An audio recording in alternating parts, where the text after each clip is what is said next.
ना बड़ी सुंदर और निराली है। भगवान ने हमारे लिए दुनिया बहुत निराली बनाई है, लेकिन कुछ लोगों की वजह से हम ये बोलने पर मजबूर हो जाते हैं कि दुनिया मादरचोद थी, मादरचोद है, मादरचोद रहेगी।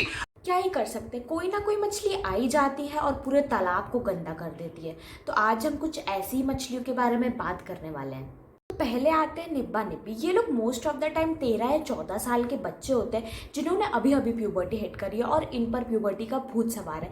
अगर साइंस के पर्सपेक्टिव से देखा जाए तो फिर it's okay to get attracted, but अगर मुझे अपने पर्सपेक्टिव से इनको कुछ बोलना है ना, तो मैं ये बोलूँगी कि बेटा पहले अपनी टट्टी धोना तो सीख लो, फिर गुल्लू गुल्लू करना। और ज़रूरी नहीं है कि निब्बा निब्बी 13 या 14 साल के बच्चे ही हों, ये लोग मैच्योर्ड लोग भी हो सकते हैं।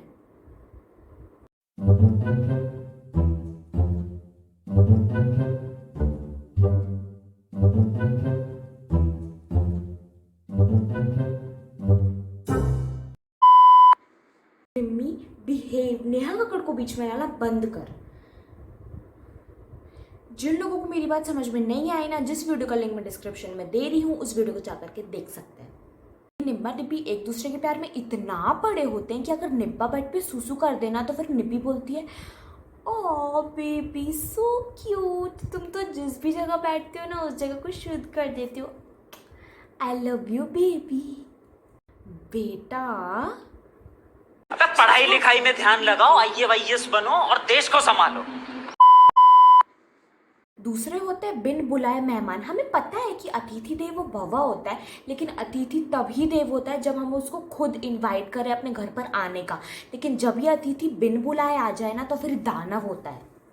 इन अतिथियों को दी गई तुम्हारी जलेबी और कचौड़ियों से ज़्यादा तुम्हारे रिजल्ट या फिर तुमने कौन सा सब्जेक्ट चूज़ किया है ना उस पर होती है। अगर तुमने रिजल्ट बताया और तुम्हारे परसेंटेज कम आए हैं तो तुम्हारे सामने तो बड़ा दुख बनाएंगे। फिर उसके बाद 4 लोगों के साथ जाकर के चुगली करेंगे और उनके लिए वो टॉपिक ऑफ द डे बन जाएगा।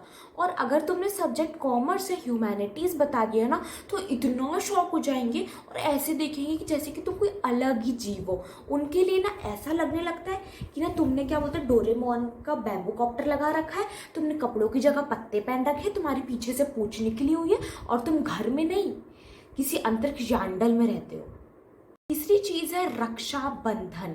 ये ना मेरा बहुत बड़ा सवाल है कि रक्षाबंधन मनाया क्यों जाता है, क्योंकि वही भाई है जो PUBG तक में तो खुद की रक्षा नहीं कर पाएगा, दूसरों से गोलियां खाता रहेगा, ये मेरी रियल लाइफ में क्या रक्षा कर लेगा। और जो बहनें होती है ना जो बोलती हैं कि वाह मेरा भाई तो बड़ा हैंडसम है, सब लड़कियां मरती हैं उस पर, और वो अपने करियर में ना बहुत अच्छा कर रहा है, बहुत पैसा है उसके पास। एक तो भटूरे जैसी शक्ल और कद्दू जैसा पेट है तेरे भाई का, ठीक है ना, और जिस कोठे में वो जाता है ना वहाँ पर एक भी लड़की भाव नहीं देती, और जिस दुकान में वो सुट्टा मारने जाता है ना उस दुकान वाले का तो पता नहीं कितने सालों से कर्जा नहीं चुकाया है तेरे भाई ने। जो एडो में बताते हैं ना कि भाई ने पूरे साल सेविंग करी ताकि वो अपनी बहन को रक्षाबंधन पर गिफ्ट दे सके, ये 100 रुपये का सेलिब्रेशन ना 5th क्लास की बच्चे की पॉकेट मनी जितना है। कुछ बहनें होती है ना जो कि पूरा का पूरा पैराग्राफ लिख देती है अपने भाई के लिए।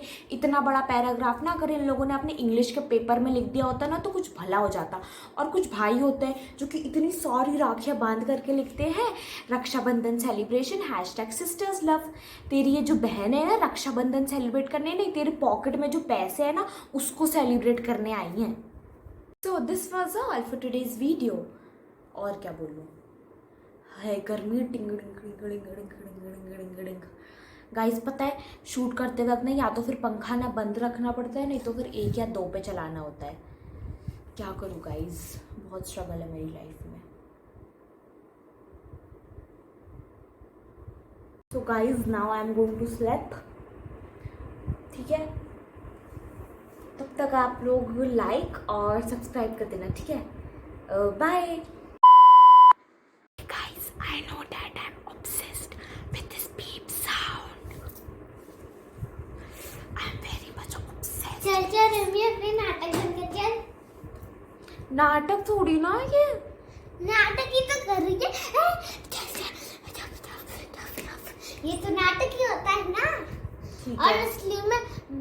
असली में जो उसने बोला ना वो कोई सच्ची बात नहीं है।